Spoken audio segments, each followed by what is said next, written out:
नमस्कार दोस्तों आज मैं फिर एक ऐसी महत्वपूर्ण इन्फॉर्मेशन दे रहा हूँ जो एडवांस में दे रहा हूँ, है ना।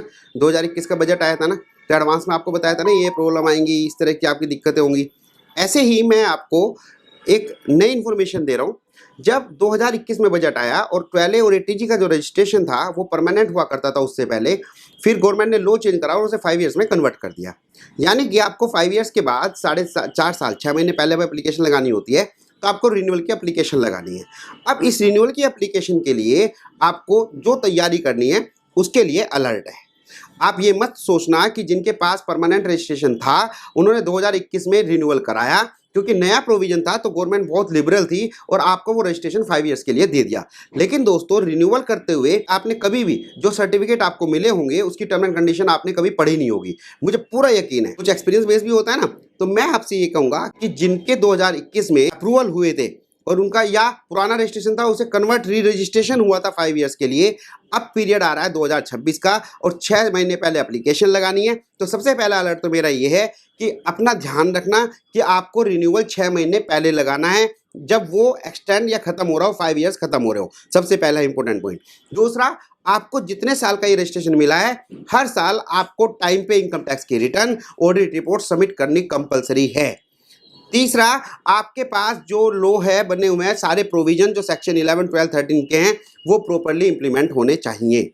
फोर्थ पॉइंट दोस्तों, अगर आपने कोई अमेंडमेंट कराया था, ट्रस्ट में अमेंडमेंट कराया था, सेक्शन 8 कंपनी में अमेंडमेंट कराया था या सोसाइटी में अमेंडमेंट कराया था, मैं 90% केस में देख रहा हूं कि 30 दिन के अंदर अंदर हमें इनकम टैक्स डिपार्टमेंट को एक इंटीमेशन देना होता है और फ्रेश रजिस्ट्रेशन लेना होता है। मोस्टली केस में, रिन्यूअल के केस में जो अभी करंट में आ रहे हैं, उन्होंने अमेंडमेंट कराया, किसी ने ट्रस्टी में अमेंडमेंट करा दिया, किसी ने ऑब्जेक्टिव में करा दिया, कुछ लोगों ने उसके जो प्रोविजंस हैं उसमें चेंज करा दिया।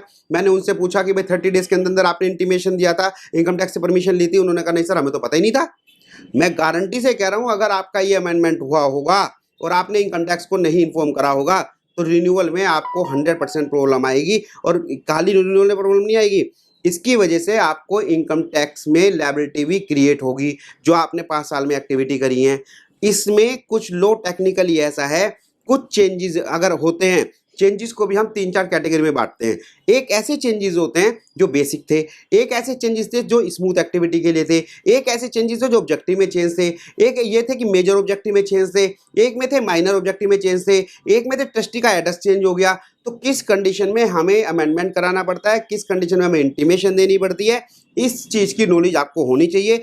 अगर आपने कोई अमेंडमेंट कराया है तो आपको रिन्यूअल के टाइम में एप्लीकेशन को बहुत ध्यान से और प्री प्लान करके करना, अदरवाइज आपका एग्जिस्टिंग जो सर्टिफिकेट है वो कैंसिल हो सकता है और उसके जो कंसिक्वेंसेज है, क्रेडिट इनकम और अदर जो टैक्स अवेलेबिलिटी है वो आपके लिए टिपिकल होगी। मेरा दोस्तों, एडवांस में, क्योंकि अब रिन्यूअल का टाइम आ चुका है, आपको अलर्ट रहना है और बहुत सिंसियरिटी से लेना है। किसी भी नॉन प्रोफेशनल से वर्किंग मत कराना, अपने एक एक्सपर्ट व्यू लेना और अपने आप खुद अवेयर रहना नॉलेज के साथ। मुझे उम्मीद है कि आपको ये वीडियो पसंद आई होगी और आपके आने वाले टाइम के लिए बहुत यूजफुल होगी। तो फिर मिलते हैं नए वीडियो के साथ, और इससे रिलेटेड कोई भी क्वेश्चन है तो आप मुझे SMS कीजिए, व्हाट्सएप कीजिए, I will try to resolve it. Thank you so much.